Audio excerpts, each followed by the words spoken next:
এই, শোনো না। বলো, কি বলবে?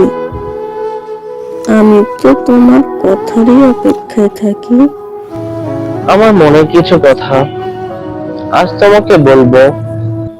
আচ্ছা বলো। এই আমি স্থির হয়ে বসলাম, তোমার কথা শুনবো বলে।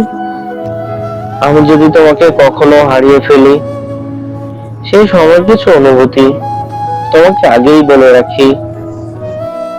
কি যে বলো, হারাবে কেন? আমি তো তোমাকে ছেড়ে যাবার জন্য আসিনি, আঁকড়ে ধরে বেঁচে থাকার জন্য এসেছি। শোনো প্রিয়তমা, সম্পর্ক একটা চারা গাছের মতো। তাতে জল না দিলে, যত্ন না করলে মারা যায়। ঠিক তেমনি যত্ন করলে সম্পর্কে মানুষের প্রতি মায়া বাড়ে, আত্মার সম্পর্ক গভীর হয়। আর যত্ন ছাড়া সম্পর্কে ধুলোবালি জমে। ধুলোবালি জমতে জমতে একটা সময় সম্পর্ক নষ্ট হয়ে যায়।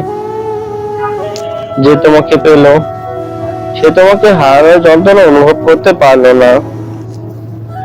আমি তোমাকে হারিয়ে কিভাবে বেঁচে থাকবো, তার কানা করেও আজ করতে পারলো না।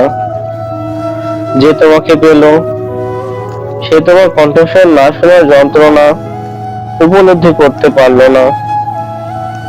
যে তোমাকে পেল, সে জানলো না একটা মানুষ জীবিত কিন্তু যোগাযোগ না করতে পারার ব্যথা কেমন। সে জানলো না মানুষটা না থাকাতে একটা মানুষ কিভাবে মরেও বেঁচে আছে। সে জানলো না হাতে হাত রাখা মানুষটা অন্য কারোর হাতে হাত রাখার যন্ত্রণা কেমন।